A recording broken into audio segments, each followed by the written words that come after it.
Shalom Aleichem, bienvenidos a todos, ¿cómo están?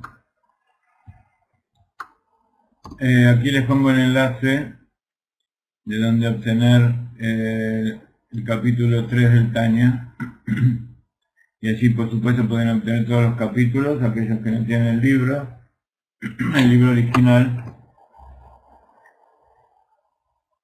Cuando leemos el Tanya hay todo un universo nuevo que se abre a distintos conocimientos y comprensiones.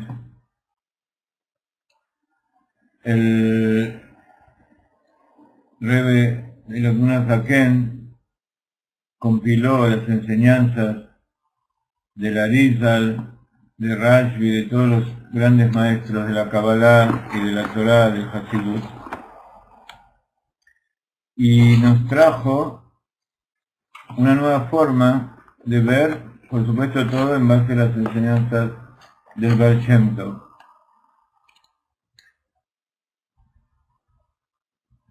Cuando hablamos de atributos, facultades del alma, sefirot supremas, etcétera, etcétera, tenemos que saber que nos referimos a cosas específicas. Por ejemplo, cuando dice que la traducción de este tercer capítulo dice, ahora bien, cada nivel y grado de estos tres Nefesh Ruach Neshama consiste de 10 facultades que se corresponden con las 10 sefirot supremas. ¿Cómo dice en hebreo? Veine kol vejina madriga mishlosha elu Nefesh Ruach Neshama klula mi eser vejinot. Klula quiere decir que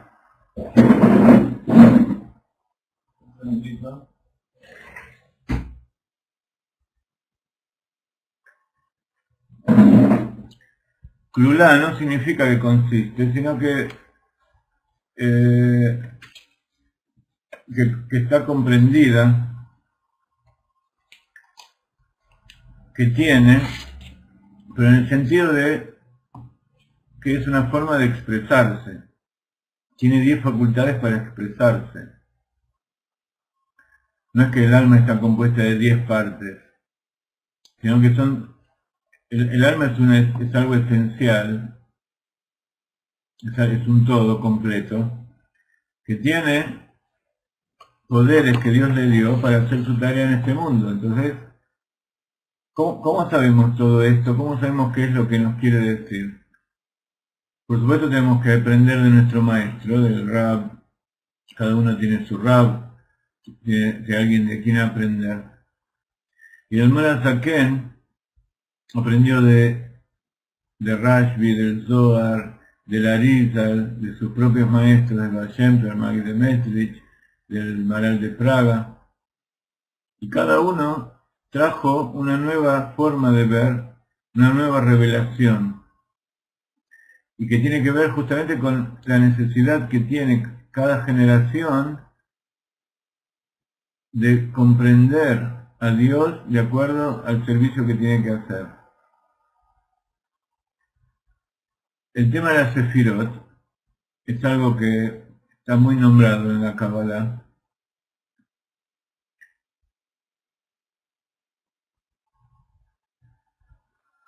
Y el primero que empezó a revelar el cometido de estas Sefirot, de estas distintos poderes creativos de Dios, canales de energía, fue Rashbi, Rabbi Shimon Bar Yochai, en su libro del Zohar. Y él nos cuenta que las Sefirot son revelaciones de la luz o de la energía divina. Y esas Sefirot están en la matriz, en el interior de todas las cosas que hay en los mundos, y sobre todo en nuestro mundo en que vivimos. Rashbi en especial nos reveló cuál es el cometido, cuál es el tema esencial que tiene cada una de estas Sefirot. Y también, como ustedes saben, el Zohar está dividido de acuerdo con las parshiot de la Torah, sigue el orden de la Torah. Él reveló esa Sefirot en cada uno de los versos de la Torah, lo que se llama Psukim. Por un lado, y también nos enseñó, él también comenzó, y nos enseñó cómo revelar esa Sefirot en todos los fenómenos de la naturaleza. Todo esto, por supuesto, fue resumido, fue compendiado en su libro, que es la base de toda la Kabbalah, de toda la revelación del interior de la Torah, que es el Sefer HaZohar, como ustedes todos saben. Pasaron 1000 años, más o menos, hasta que el Zohar se volvió a revelar a través de, como ustedes saben, Moshe de León, que vivió en el siglo XIII, Él, por supuesto, era un gran cabalista, un gran rabino, que él llegó en determinado momento a recibir una copia del Zohar que venían de generaciones anteriores. Y todo lo que él hizo fue, él decidió revelarlo, algo que hasta ese momento estaba circunscripto a Anshes Gula, a personas muy especiales.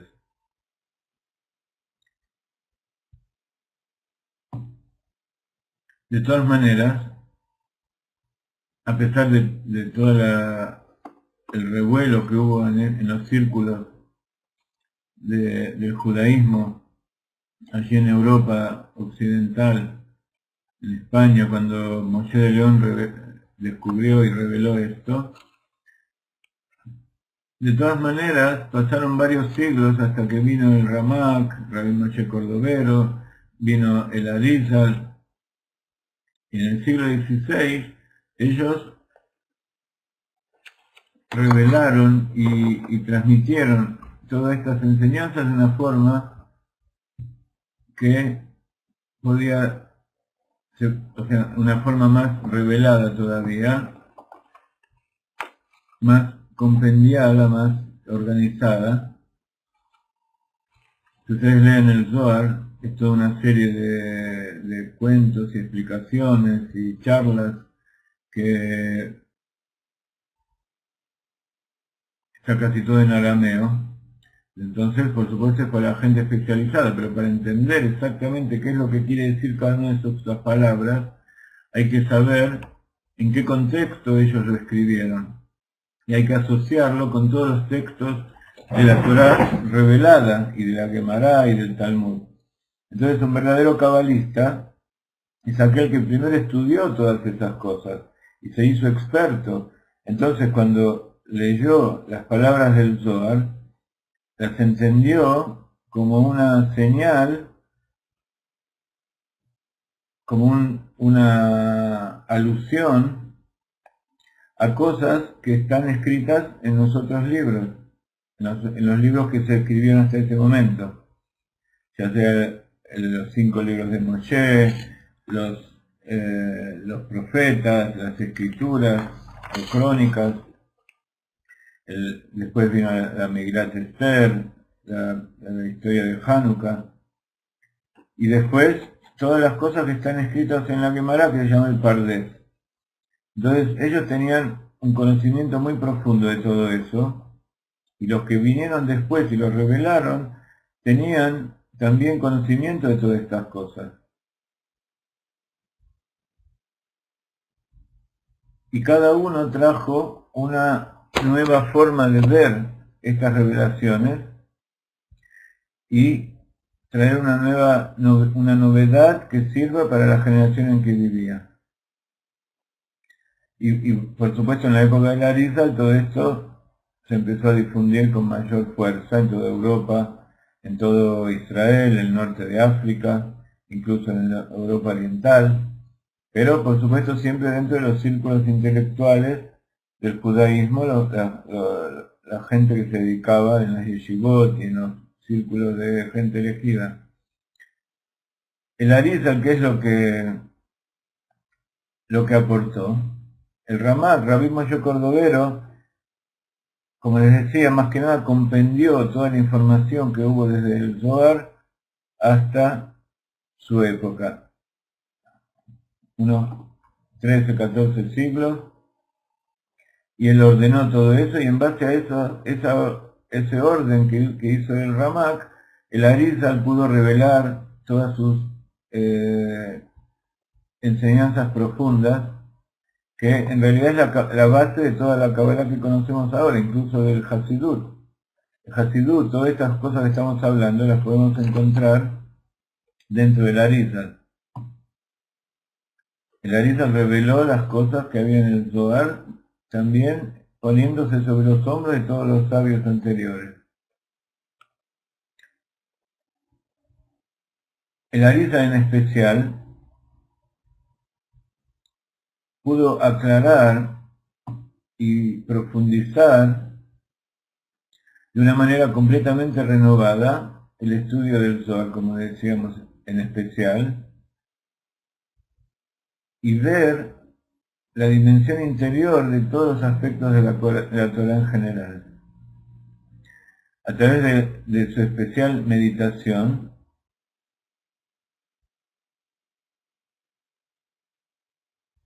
su forma especial de entender cada una de estas cosas, trajo un orden y trajo una nueva forma de ver a Dios y a la creación como una cosa integral, como algo verdaderamente uno junto con el hombre. La parte central de la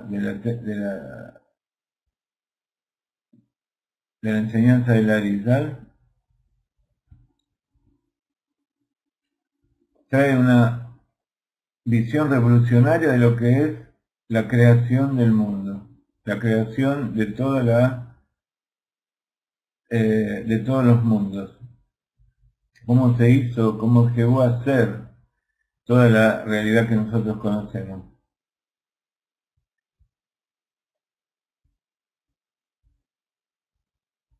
Para entender un poco cuál es su forma de ver, es que el Ramak veía a cada una de las fuerzas de la creación como algo en sí mismo, que cada uno actuaba tal como es.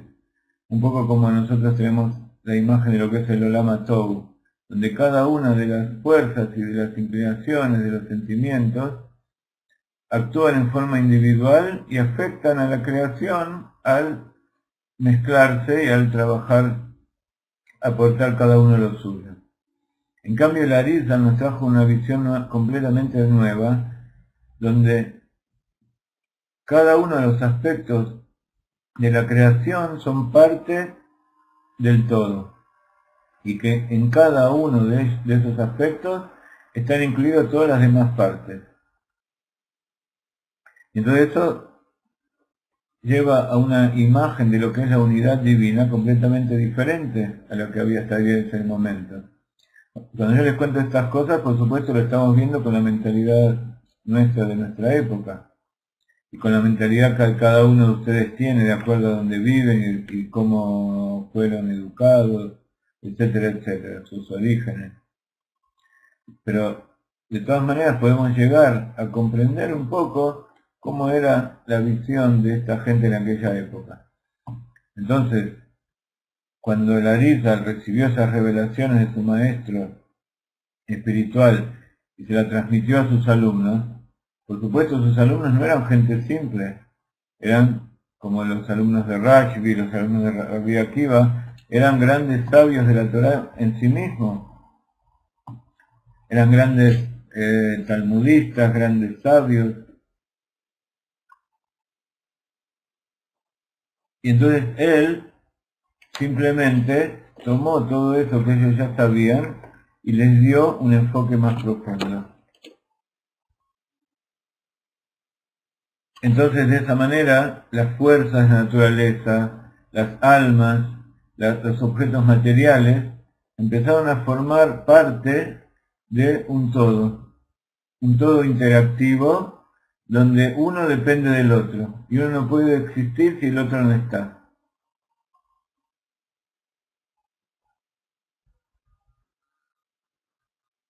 A medida que pasaron los siglos, este tipo de comprensión hizo que se forme una élite todavía más grande, porque los que llegaban a tener conocimiento de este tipo de cosas estaban en poder de conocimientos que la mayoría de la humanidad no tenía. Y además, como había que cuidar la pureza del cumplimiento de los preceptos y del estudio de la Torah, entonces cada vez estaba más circunscripto a los lugares de estudio especiales Incluso dentro del judaísmo había lugares donde, incluso hasta hoy en día, a pesar de que hoy en día todo el mundo reconoce que esto es verdadero y que esto es parte de la Torá, de todas maneras, o esperan hasta los 40 años para estudiarlo, o directamente se dedican a la parte revelada y nunca tocan la parte oculta, y mucho menos que menos era esto revelado a los pueblos del mundo que no pertenecían al judaísmo. Pero de todas maneras, en aquella época, siglo XV, XVI, XVII, todo esto estaba circunscrito a los sabios de la Torá y a sus alumnos, que cada vez eran más, pero en relación a toda la humanidad seguían siendo una parte minúscula. ¿Por qué? Porque cuando uno está estudiando las cosas espirituales, tiende a materializar, y a pesar de que lo que aquí lo vemos en forma material, también se encuentra en forma espiritual en cada uno de los niveles de los mundos hasta la esencia infinita de Dios, de todas maneras hay que saber que Dios es uno, y hay que saber que cumplir los preceptos significa no hacer estatuas, y cuidar el Shabbat, y hacer toda una serie de cosas que protegen a la persona de malinterpretar todo esto. Entonces había una serie de dificultades que llevaban a los sabios a mantenerlo todavía oculto. Por lo menos la parte central y la parte más principal de todas estas enseñanzas. Porque todavía faltaba comprender cómo Dios interactuaba en todo esto. ¿Cuál era la verdadera relación de Dios? ¿Y cómo puede ser que exista Dios, que es infinito, y existe una creación que es pluridimensional, pluritemporal, y tiene infinitas facetas?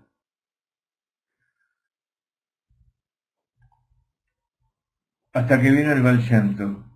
Y el Baal Shem Tov era un descendiente de todos los discípulos también del Arizal, y de toda una serie de tzadikim ocultos que vinieron transmitiendo todo esto, hasta que el Baal Shem Tov, que también recibió enseñanza de su maestro espiritual, era un alma nueva que bajó a este mundo para revelar un aspecto extra de todo este asunto. ¿Cuál es el aspecto extra? Que para que exista el mundo material, no es simplemente que Dios revele su luz y desde un punto, un punto de unidad se vayan generando toda la infinitud, que es lo que se llama el Ishtalshelut, o la evolución de los mundos en causa y consecuencia del Ramak. Tampoco era suficiente que todo el universo sea algo integrado, que cuando se mueve algo aquí, del otro lado del universo se produce un efecto por encima del tiempo y del espacio, que como habla la física cuántica hoy en día, pero que ya los maestros lo sabían de todas las épocas.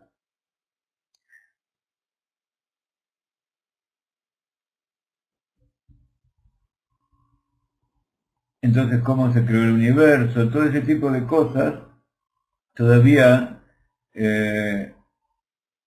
hacía falta que se revele una tercera etapa, que era la que venía a traer el Baal Shem Tov, que es que para que exista el mundo material en que nosotros nos encontramos, a diferencia de todos los mundos espirituales superiores, este mundo material, que es todo ocultamiento y que es donde nosotros nos encontramos y que es donde Dios quiere vivir, para que exista tiene que haber una orden directa, un decreto directo del Poder Ejecutivo para que esto sea.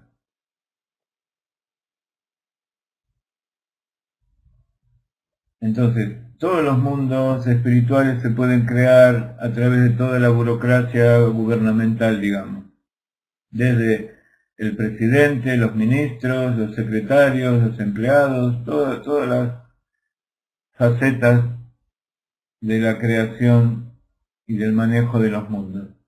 Pero para que exista el mundo material, eso no era suficiente, porque el infinito, por más que lo subdividamos, nunca pasa a ser algo finito.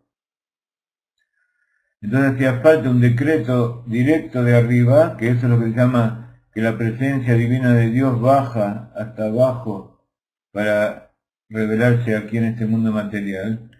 Y en eso está basado este libro del Tanya, y esto es lo que viene a explicar el Tanya, de que para que exista la creación, Dios tiene que estar constantemente diciendo las palabras que dijo el primer día, el segundo día y todos los 7 días de la creación.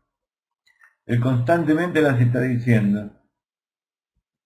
O sea que esa tercera etapa es que, además de que todas las cosas surgen una después de la otra, y de que cada uno de los puntos tiene su universo, todo el universo dentro de sí incluido, además tiene que haber una chispa de divinidad, parte de la luz infinita de Dios en lo alto, dentro de eso. Y eso es lo que dice la Torá, que Dios constantemente pone su palabra en el firmamento para que los mundos existan. Entonces, esta es una forma revolucionaria. Yo ahora cuando veo el diario y veo al líder espiritual del cristianismo, que debe ser una buena persona y debe tener buenas intenciones, que toma una estatua de piedra o de barro y la besa y dice que él dice que él depende, su vida y su existencia depende de esa estatua. Entonces vemos qué atraso que hay, que a pesar de que haya buenas intenciones, yo no estoy juzgando intenciones, simplemente estoy viendo que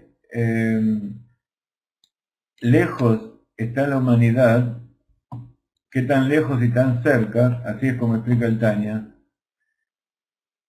El Tanya nos viene a enseñar qué lejos y qué cerca está este conocimiento para poder hacerlo.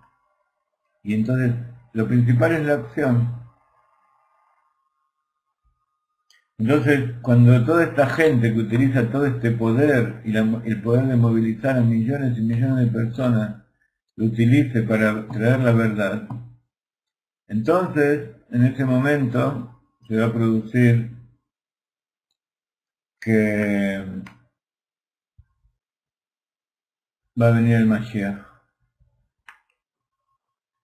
Por lo menos va a venir en nubes, va a venir por las buenas. Si no, en el momento adecuado va a venir cuando corresponda. Pero hacemos tefilá para que venga antes. Después de esta introducción, vemos la necesidad de que se produzca algo por encima de la naturaleza, un milagro muy grande para que todo esto suceda, y no hay nada que no pueda hacerse sino a través de la tzedakah. Vamos a poner tzedakah y vamos a pedir al Mashiach ahora mismo. La tzedakah sale de la muerte, grande es la tzedakah que trae la redención, y que por la buena intención de querer eliminar toda la maldad, toda la corrupción y todo el sufrimiento que hay en el mundo, que Dios se revele y le muestre a todos la verdad de la Torah. Muy bien. Después de esta forma que tenemos los judíos de conectar el estudio de la Torah diario y el tema con que estamos enfocando cada día con la realidad de este mundo, la realidad que pasa constantemente, entonces vamos a poner una melodía y luego vamos a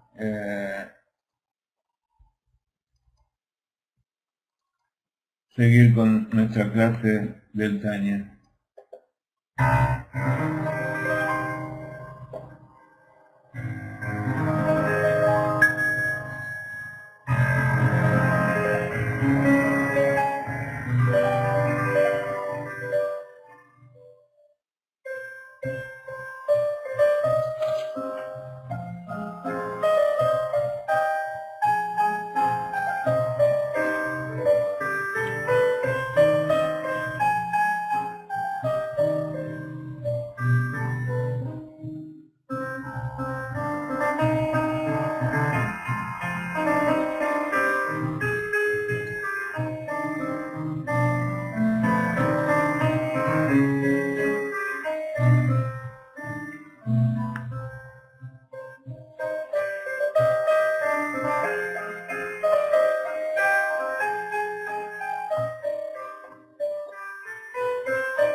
Muy bien.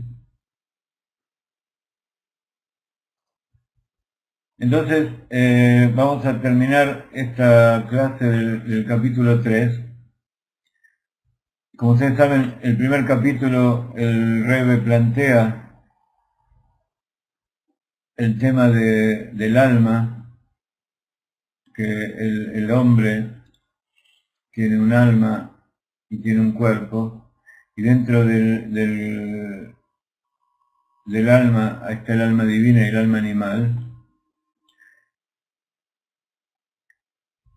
En el segundo capítulo introduce y empieza a explicar el tema del alma divina, que es lo que sigue en este capítulo 3, e incorpora también el tema del alma racional o el alma intelectual que vemos aquí, como un intermediario entre el alma divina y el alma natural o el alma animal. Habíamos hablado un poco de lo que eran las letras.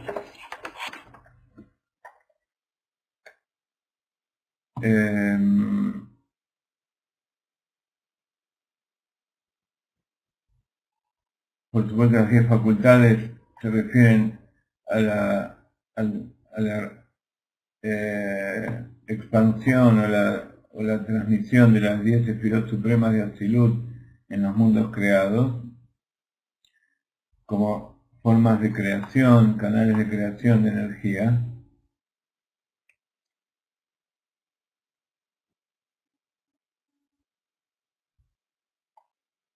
Y entonces, así como hay las letras en general también se dividen en 3 madres, 7 dobles y 12 simples.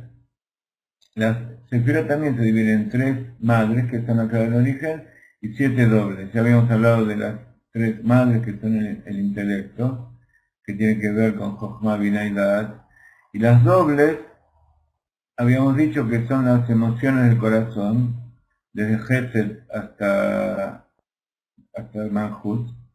Se llaman dobles, un poco como las letras, que también hay 7 letras que se llaman dobles porque tienen distintas formas si están en el medio de la palabra o al final de la palabra.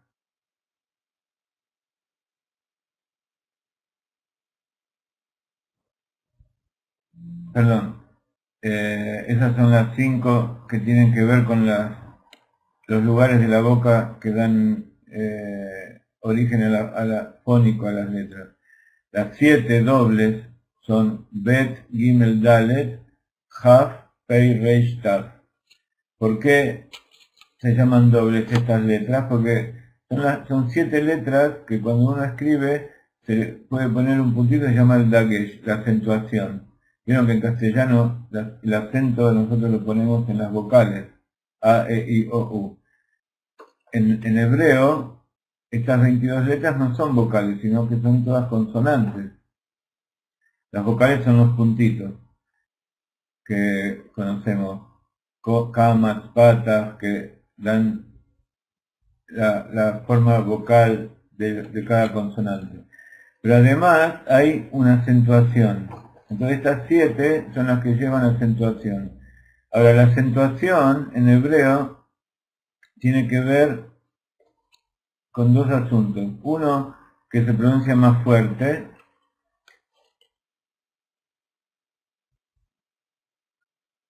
y otra que es el lugar de la palabra donde se pone el acento. Entonces, la bet, que nosotros conocemos en castellano, hay B larga y B corta. Nosotros en Argentina la pronunciamos de la misma manera, no hacemos mucha diferencia. Por eso que hay otros países, hay algunos de los países donde ustedes viven donde la B larga y la B corta se pronuncian diferentes. Cuando yo era chiquita la maestra me decía D y B. Estaba la B labial y la B corta. Pero yo no conozco en Argentina a nadie que haga diferencia al pronunciarla. En hebreo sí es importante. Incluso la gente en todos lados, si uno pronuncia una B en vez de V, a veces no entiende bien lo que le estamos hablando. Y así pasa con la Gimel, la Dalet, la Haf, la Pei, la Reish y la Tav. Esas son las que llevan Dagesh. Dagesh significa acento.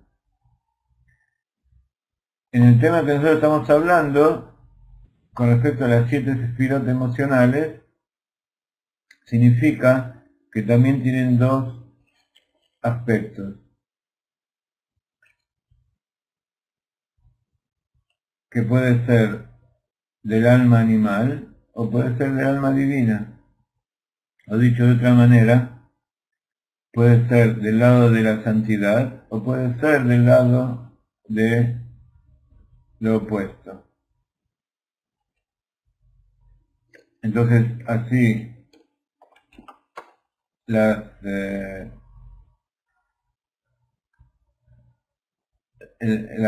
mente, las tres cualidades madres, son neutras. El pensamiento es neutro, puede ser dirigido para aquí o para allá. Donde se asienta verdaderamente el alma animal es en el corazón, entonces ahí donde hay doble. Uno puede sentir amor por Dios o puede sentir amor por la idolatría. Pero por supuesto todo esto es superficial. En lo profundo del alma nunca puede haber amor por la idolatría, sino que eso es simplemente un ocultamiento de la verdad. Entonces, aquel que trata de comprender la verdad, se le revela cosas, y lo primero que se le revela es que verdaderamente su alma solo está conectada con Dios. Entonces, a través de eso, estamos con nuestro intelecto refinando las cualidades de nuestro corazón, para que tanto el cuerpo como el alma actúen en conjunto. Porque como decíamos recién, estas manifestaciones divinas son poderes que tiene el alma para manifestarse en la realidad. ¿Cómo se manifiesta? A través de el alma intelectual y sobre todo a través del alma animal. Es el cuerpo, que es la parte que corresponde a los mundos creados.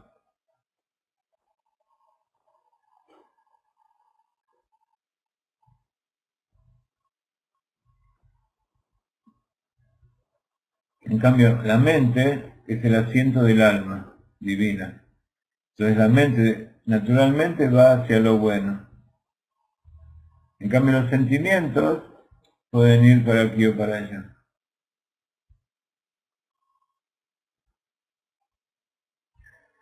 Entonces,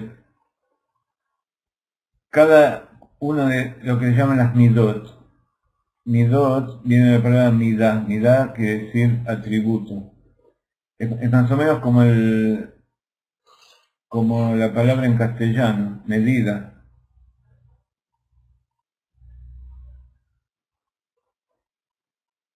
No tanto virtudes, porque virtud ya es una calificación, sino que son atributos, como características, que como decimos, si está aplicado para el bien es una virtud, y si está aplicado para el mal son pecados. Entonces son atributos, son armas, herramientas, poderes que tiene el alma, que cuando se invisten en el pensamiento, el alma y en la acción, las vestimentas, pueden ser utilizados para aquí o para allá.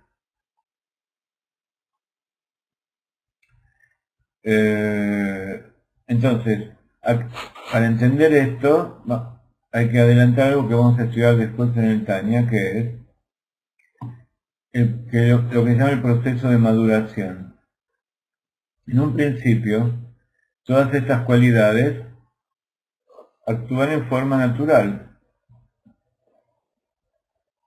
Entonces, esas cualidades que actúan de acuerdo con la naturaleza, eso está bien para los animales, para las plantas, para las piedras, que tienen que seguir un proceso natural. Pero para el hombre, y sobre todo para el judío, que tiene una tarea consciente, tiene que hacer que su naturaleza sea refinada sea equilibrada, digamos, y sea dirigida hacia el objetivo para el cual vino este mundo. Entonces, eso, una vez que todo este proceso se llama el proceso para adquirir una segunda naturaleza. ¿Por qué se llama segunda naturaleza? Porque naturaleza es lo que surge espontáneamente de la persona.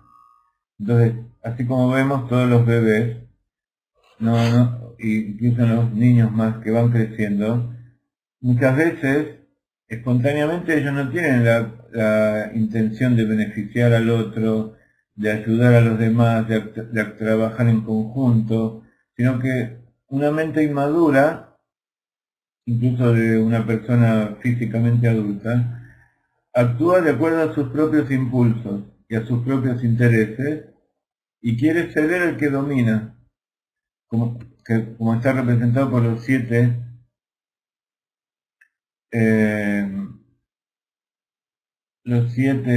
reyes que reinaron en la tierra de Israel antes de que fueran conquistados. Entonces en el Zohar y en la Kabbalah esos 7 reyes, como en la Torá, están descritos y dicen, nació, hizo esto y murió. Entonces cada uno nació y murió por separado, cada uno reinó, pero no vivió eternamente porque él quería reinar solo. Entonces cuando vinieron los hijos de Israel y se asentaron en la tierra, eliminaron a esos 7 reyes que son las cualidades del mundo del Tou, que eso es lo que se llama inmaduro, que cada una quiere actuar y dominar por sí misma. Así como un bebé quiere ser el único que es alimentado por la madre, el único que recibe el cariño, el único que esto, el único que lo otro. Todos por supuesto tenemos eso. Entonces, en la medida que nosotros refinamos todas esas cualidades dentro nuestro, entonces se va creando dentro nuestro una segunda naturaleza. No hay que confundir esto con la adquisición de reflejos condicionados o conductas condicionadas que tienen los animales, que también nosotros podemos tener. Que instintivamente nosotros nos gusta comer algo, por ejemplo, entonces cuando sentimos un estímulo asociado con eso que nosotros queremos, entonces ese mismo estímulo nos hace sentir ese placer, aunque no tengamos o sea, al escuchar la señal de que próximamente va a haber un estímulo, vamos a recibir eso que queremos. Una vez que recibimos la señal sola, ya sentimos ese placer sin recibir el estímulo al que estábamos esperando. Eso después de un entrenamiento.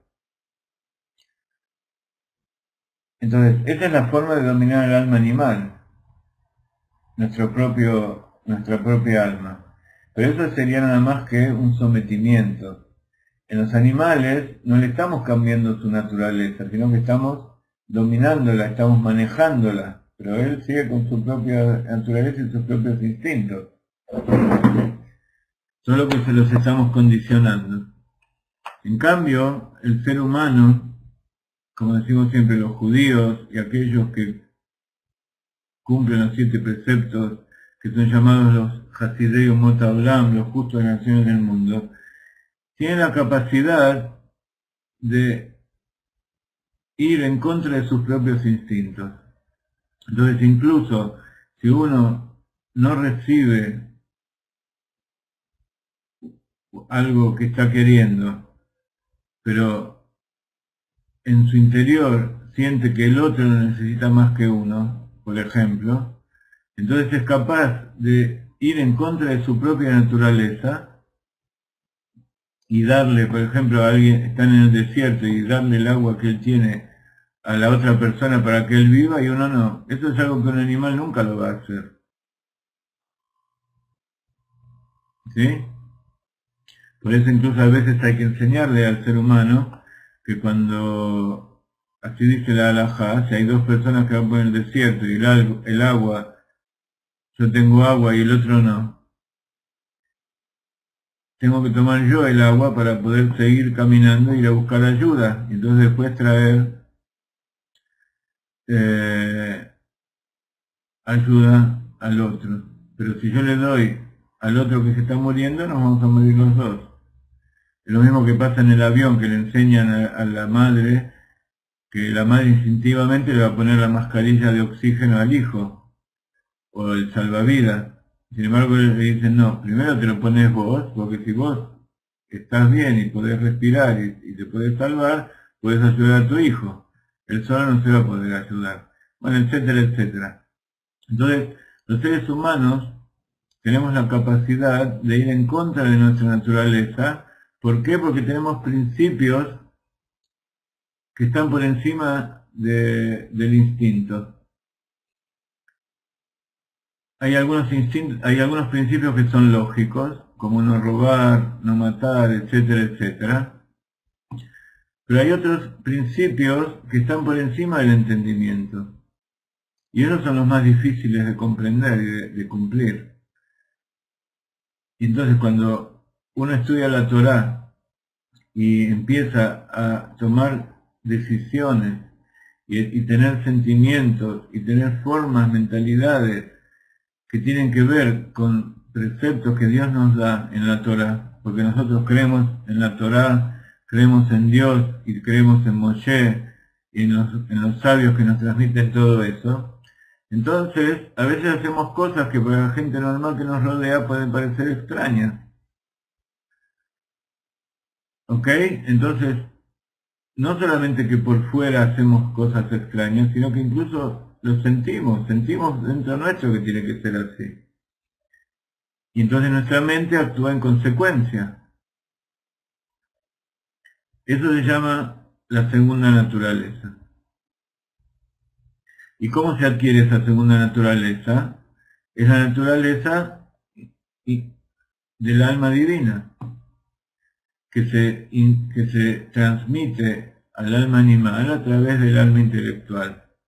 Por eso el Baal Shem Tov trajo esta modalidad de que a través de la mente nosotros actuemos sobre nuestros sentimientos.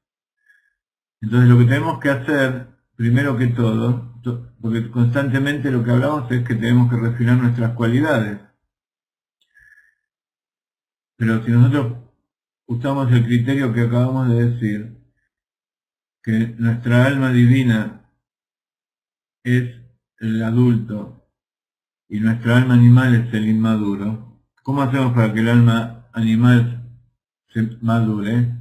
A través de darle preponderancia al alma divina. ¿Y dónde está el asiento del alma divina? En la mente. Y el asiento del alma animal está en el corazón. De todo esto estábamos hablando en este capítulo 3, y con esto queremos finalizar este capítulo. Entonces cuando ustedes lo leen, pueden entender todas estas cosas que acabamos de decir. ¿Ok? Vamos a leer esta última partecita.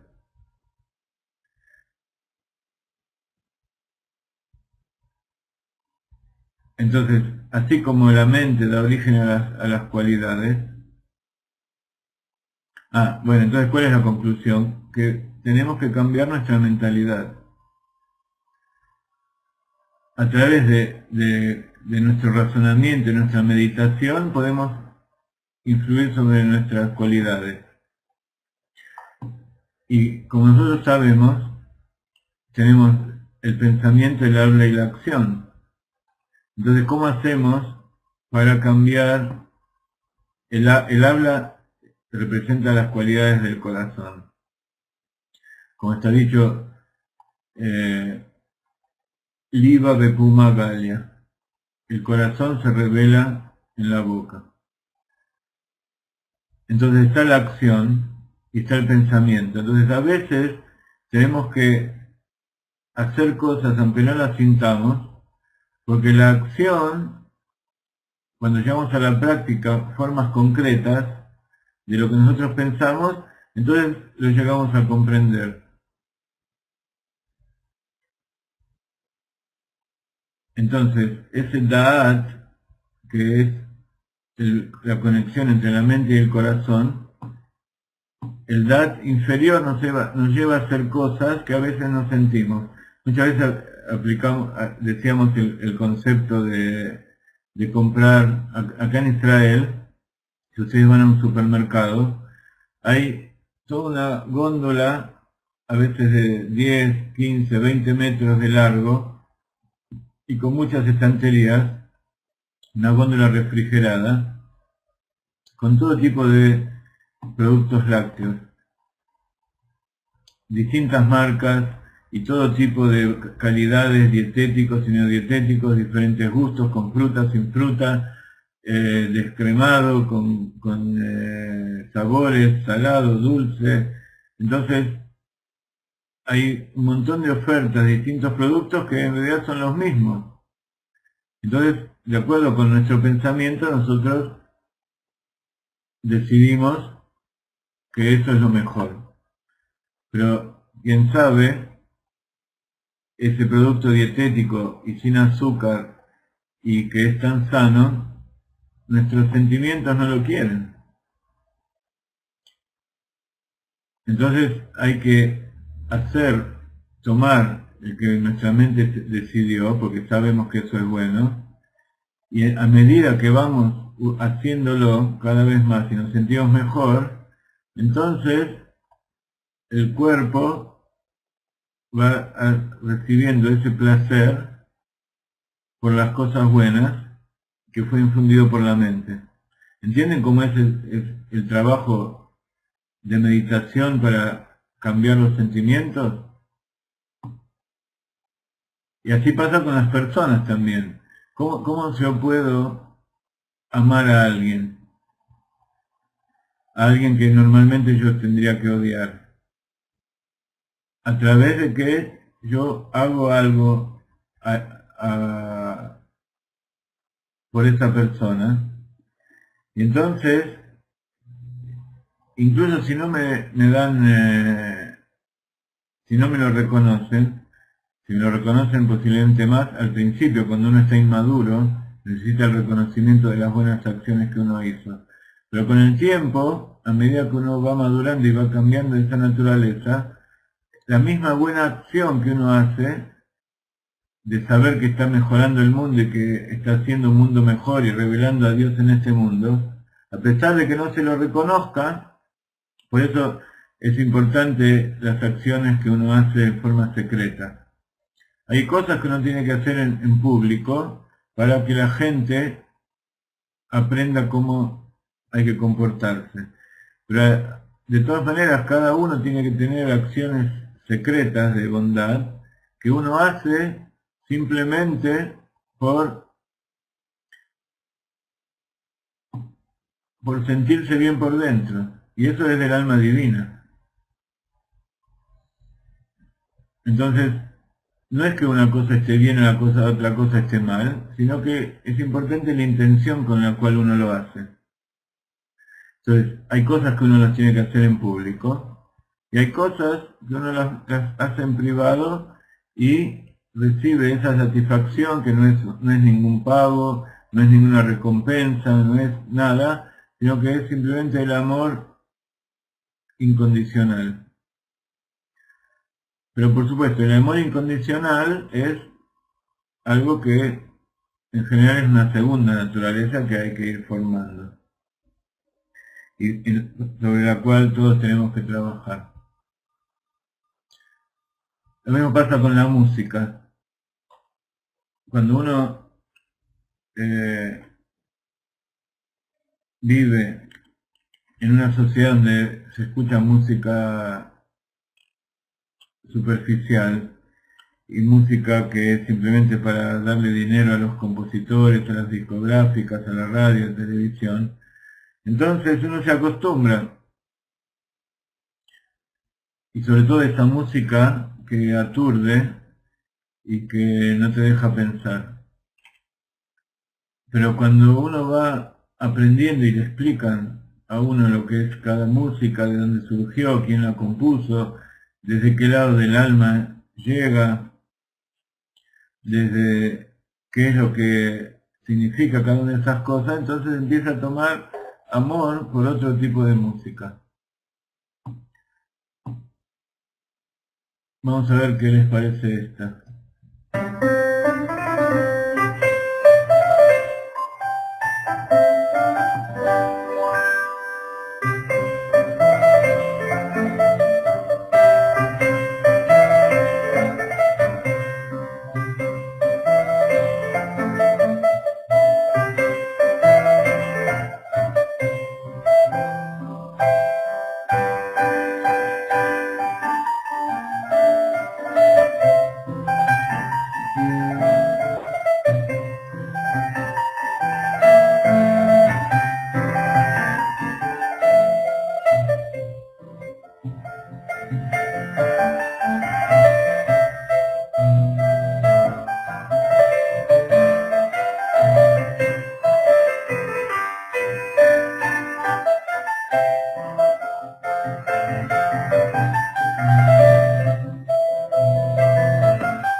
Los que quieren bailar y en su casa pueden hacerlo, voy a dejarlo un poquito más.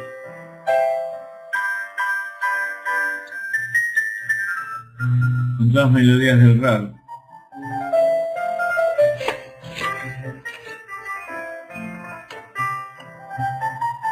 Jenny, ¿cuándo vamos a tener listo la página con las para que compre la gente las melodías estas, así todos pueden tenerlas en su casa? Seguimos subiendo. Vos viste que te mandé un montón de melodías nuevas, todavía me falta. Espero que la semana que viene lo podamos completar.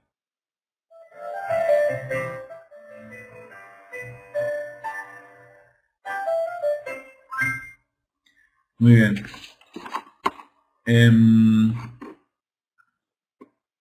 Jenny y Molle Machillanda y Luis Alvarado están trabajando sobre la nueva web, especialmente sobre la tienda, y ya estamos subiendo material para la venta, así que Besrat Hashem, prepárense, y esa va a ser una forma muy importante de colaborar con todo nuestro trabajo. Estos últimos 2 meses recibimos pocos aportes, a pesar de que cada vez hay más gente que está viniendo a las clases, así que por favor necesito que nos ayuden un poco,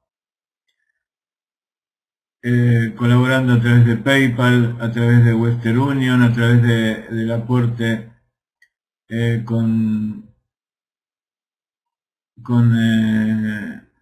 aportando a los delegados en cada país, sobre todo porque como en general los aportes son en dólares y el dólar aquí en Israel cada vez está más bajo.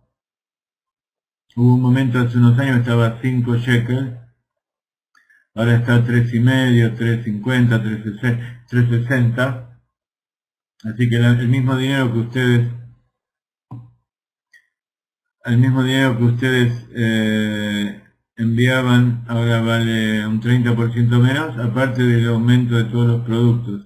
No solamente en Argentina el índice de precios es falso, acá también, porque si uno ve lo que salen las cosas hoy y hace 2 o 3 años es mucho más. De todas maneras, tanto en Argentina como en todos lados, pueden aportar en la moneda del lugar y después vemos cómo lo transformamos en dólares para mandar a Israel. Entonces estamos hablando de la importancia de los preceptos, de las midot, de las cualidades del corazón. ¿Por qué?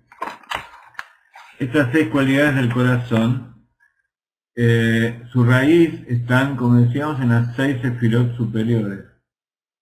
Se llaman sefirot elionot, del mundo de Atzilut. ¿Qué son sefirot? Entonces son canales de luz, la fuerza divina a través de las cuales Dios crea el mundo. Por eso las 6 emociones del corazón son comparadas con los 6 días de la creación. Hablando de 6 días, 6 minutos, vamos a aumentar un poquito, 15 minutos y nos vamos a dormir, ¿sí? Entonces, las 6 cualidades del corazón son comparadas con los 6 días de la creación. ¿Por qué? No es simplemente porque es un tema de números, sino porque, por un lado, Dios creó en 6, justamente porque hay 6 cualidades o 6 poderes creativos, y en cada uno de esos 6 días creó algo, y por supuesto cada uno de los días tiene que ver con una de las sefirot. En los libros de Kabbalah,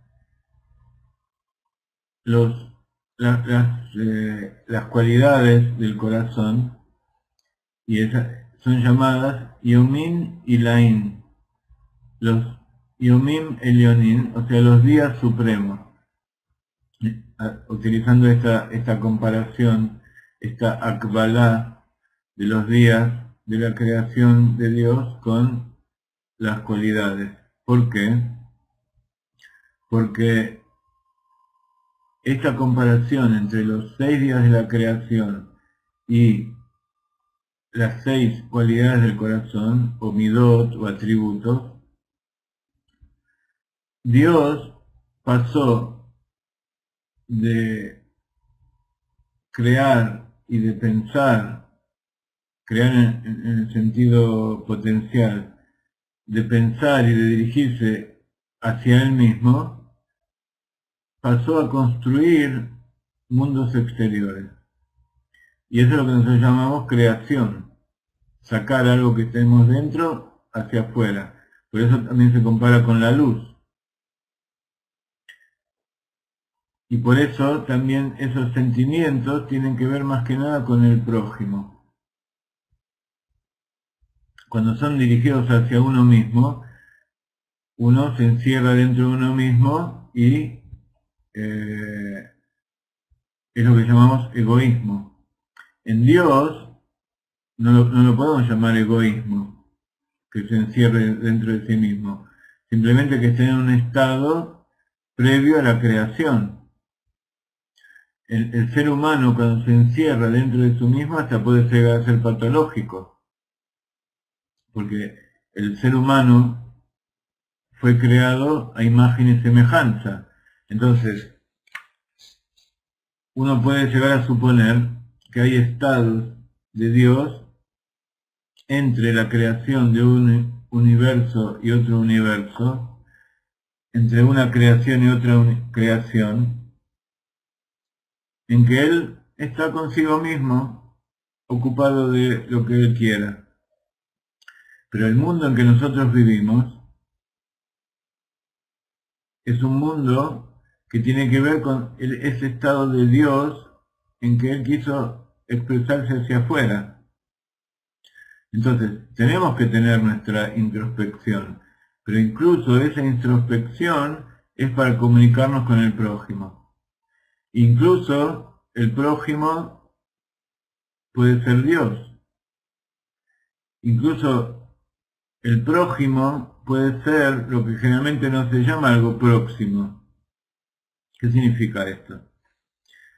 El hombre es un intermediario entre Dios y la creación. Entonces, ¿para qué uno se conecta con Dios? Para recibir instrucciones, para recibir energía, para recibir vitalidad, para hacer. ¿Para qué se conecta con la creación? Para transmitirle todo eso que Dios le dio. Entonces, uno se transforma en parte de esos canales de creación de Dios. Ahora, como hay una luz que vuelve, entonces lo que uno transmite después vuelve a uno mismo. Y si uno lo recibe y lo deja estancado, entonces produce una desconexión entre la creación y Dios. Entonces tenemos que todo eso que recibimos elevarlo a Dios nuevamente. Entonces somos canales de ida y vuelta, ¿sí? Como la transmisión que hay en el internet, que hay recibimos información y tenemos que mandar el feedback para volver a recibir más. Entonces esos fibras ópticas o cables a través de los cuales se transmite la información en este mundo, por ejemplo para internet, tienen dentro de sí un ir y volver, dentro del mismo cable. ¿Sí? Lo que pasa es que como están en distintas frecuencias, son dos luces diferentes que pueden ocupar el mismo lugar, una va y otra viene. Así también es nuestra comunicación con Dios. Y gracias a Dios vivimos en una época en que podemos comprender esto de la propia naturaleza. Esto tiene que ver con lo que hablamos al principio de la clase, que cada generación, cada sabio de la generación fue revelando la Torá de acuerdo a lo que necesitaba cada generación para hacer su trabajo. Entonces por eso en nuestra época, el Rebbe y sobre todo el Rav Ginsburg utilizan la tecnología moderna, la física cuántica, la relativista, toda la psicología más elevada y todos los aspectos de la ciencia más elevados para poder comprender a Dios. Entonces cada vez podemos comprender a Dios mejor y podemos hacer nuestro servicio mejor.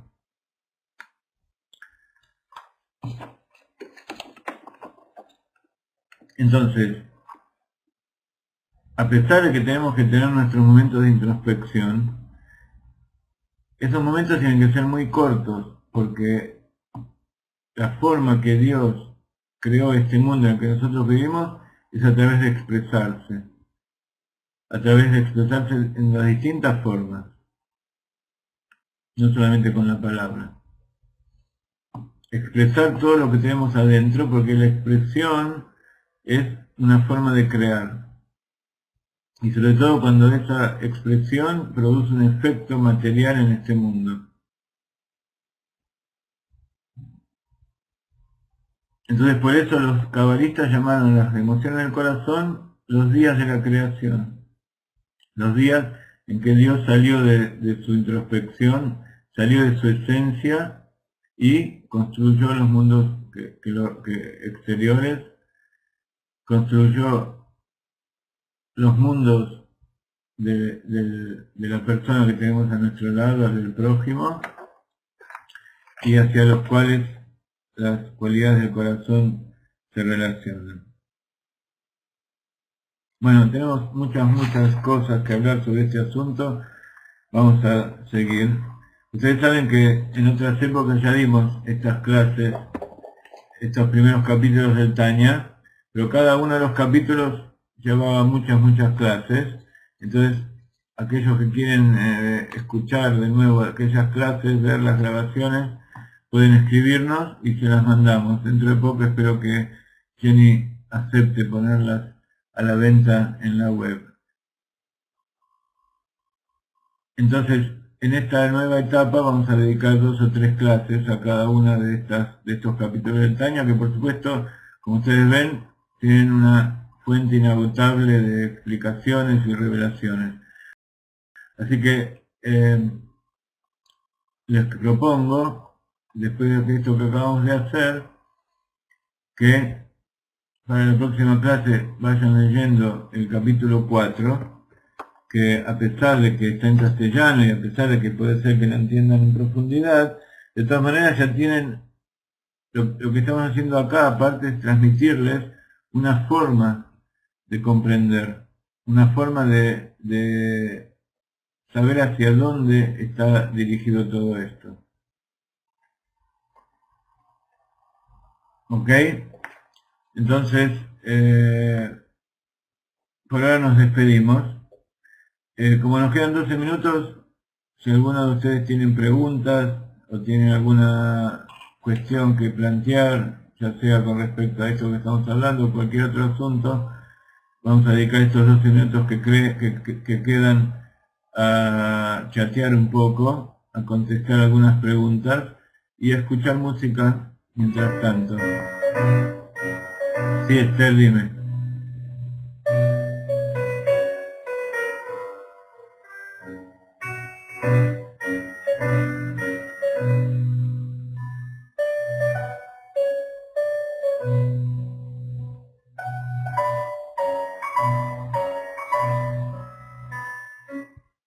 Esther nos escribe idolatría. ¿Cuál es la pregunta?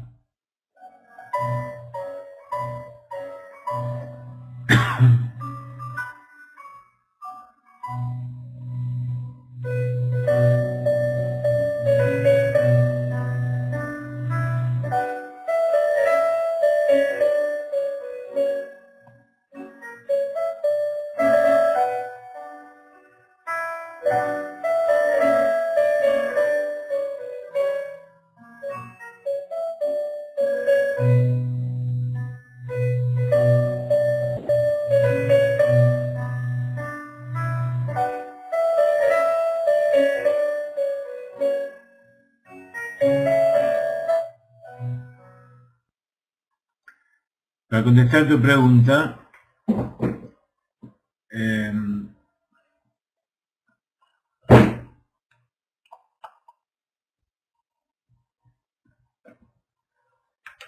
yo sé que en algunos lugares se practica yoga, pero de todas maneras he sabido que el yoga está basado en prácticas y meditaciones idólatras. Entonces lo que se trata de hacer es rescatar la parte práctica del ejercicio del yoga, pero de todas maneras es bastante difícil separarlo de la meditación que hay adentro, porque incluso las personas que quieren profundizar después van a ir a otros lugares donde enseñan la parte teórica o parte espiritual del yoga, y eso es verdaderamente idolatría.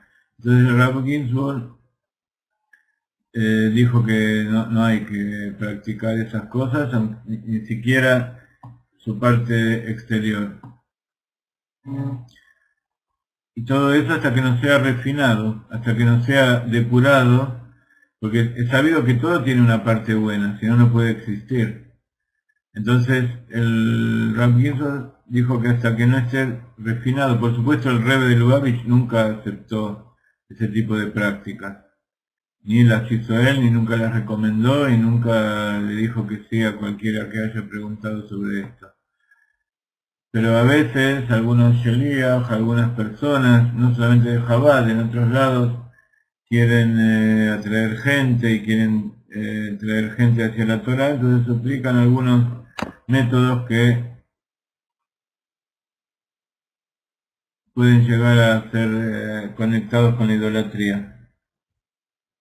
Entonces todo eso no funciona. De todas maneras, así como explica el Rab, que así como hay que convertir a las naciones del mundo al judaísmo, aquellos que tienen, ¿qué quiere decir? Rescatar a aquellas almas divinas que están dentro de los pueblos del mundo, también hay que rescatar las ciencias del mundo y toda la cultura de las naciones del mundo. Entonces hay cosas que se pueden refinar, como todos los asuntos de este mundo, que hay cosas que podemos refinar, hay cosas que no podemos, que están prohibidas completamente y que van a ser refinadas cuando venga el Mashiach.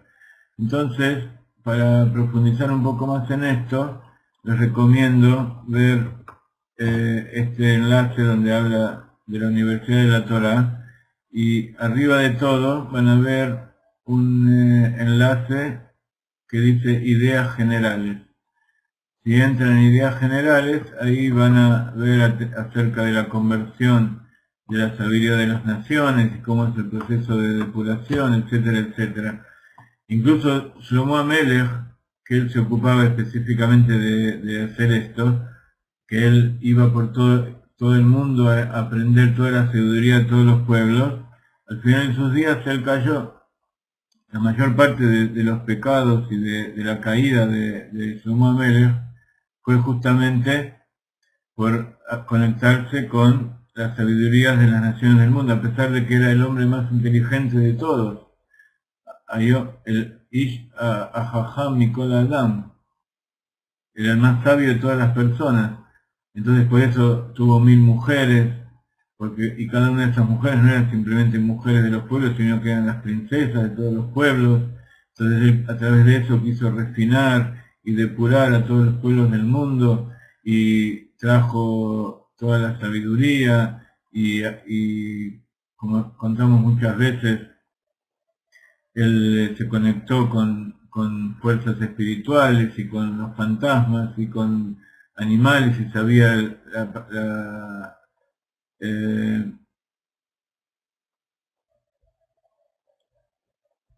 Yosef Iskal 65 dice que sería bueno dar la alternativa de la meditación judía. Bueno, en principio les quiero decir, entonces vamos a agregar 5 minutos más para completar esta idea. Esto que estamos haciendo ahora es en sí misma la alternativa de la meditación judía.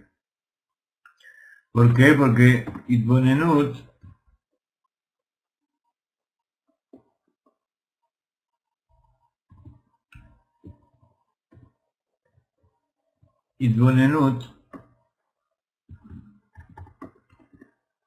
quiere decir meditar.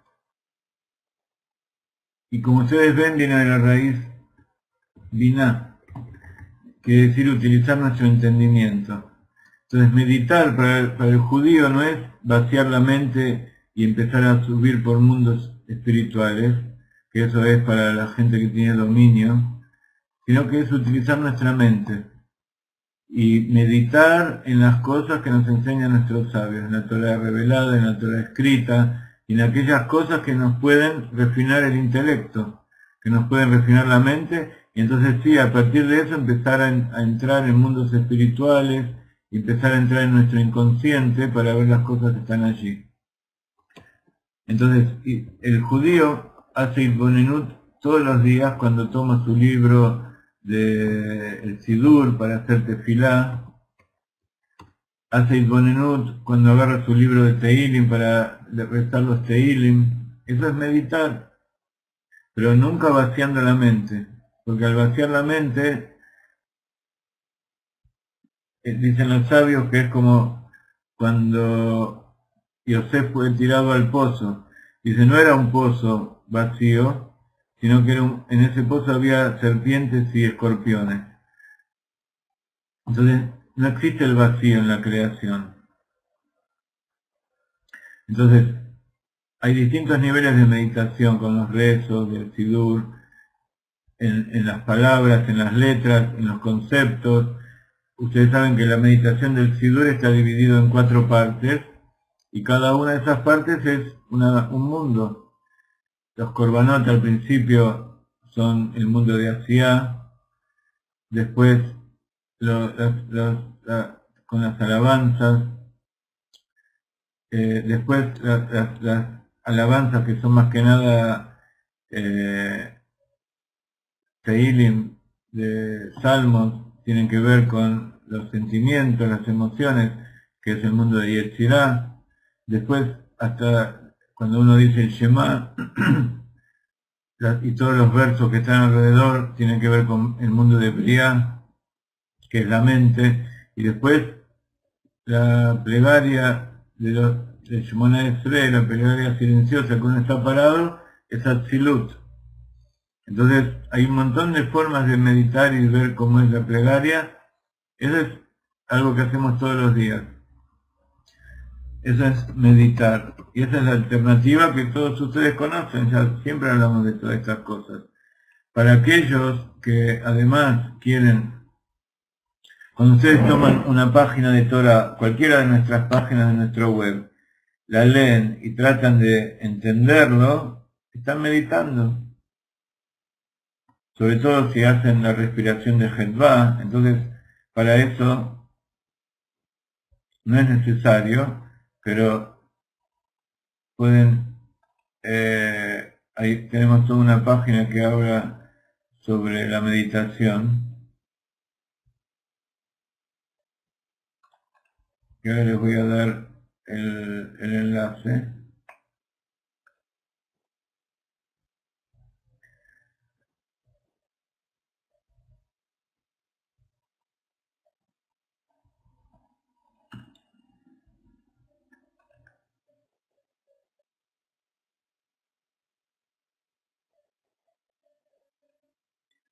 Un segundito, ¿dónde está la meditación?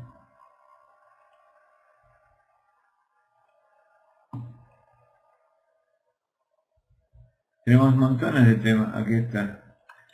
Hay un montón de enlaces dentro de esta página que les estoy dando. Muy bien, ahí han puesto uno. Jenny, por supuesto, conoce todos estos asuntos. Acá les estoy dando otra. Así que tenemos nuestro libro de meditar en el espacio divino. Hay muchas enseñanzas y muchas cosas que los sabios nos han dado.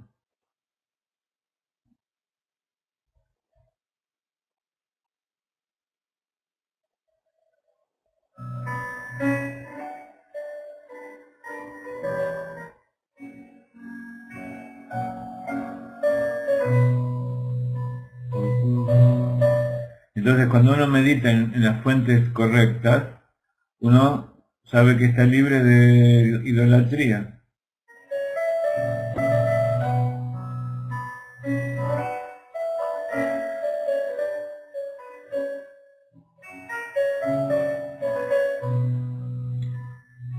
Entonces está la respiración de Hedva y de toda una serie de asuntos.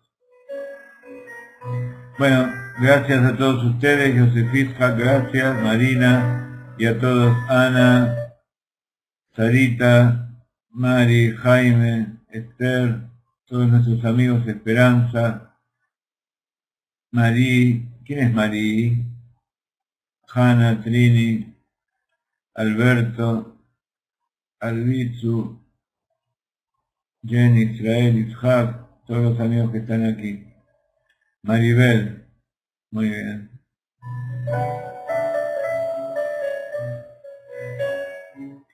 Bueno, acuérdense que el domingo está el seminario, va a ser un seminario muy especial en un lugar nuevo, en la librería Jerusalén.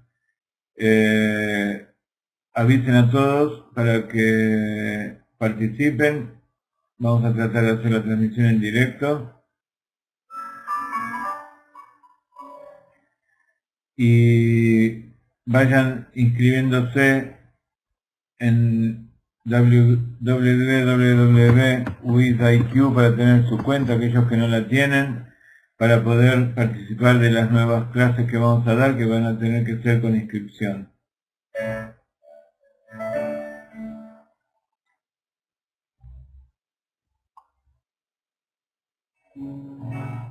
Muy bien. Que tengan todos Shabbat Shalom. Les deseamos una bendición a todos ustedes, un recuerdo, un cariño a Jacob, David y Malca que se casaron esta semana.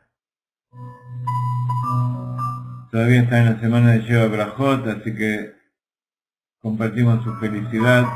Esperemos que mañana pueda dar la clase. No sé, no hablé todavía estos días con él. Si Jenny sabe algo, no sé, ¿va a haber clase mañana? Nosotros ya desde el miércoles, cuando saludamos a la gente, empezamos a decir Shabbat Shalom.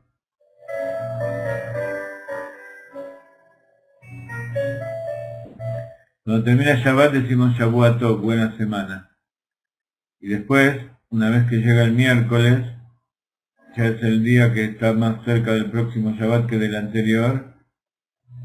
Decimos Shabbat Shalom, bendiciones a todos, pero siempre es bueno saludar de lo que salga del corazón. Un abrazo a todos.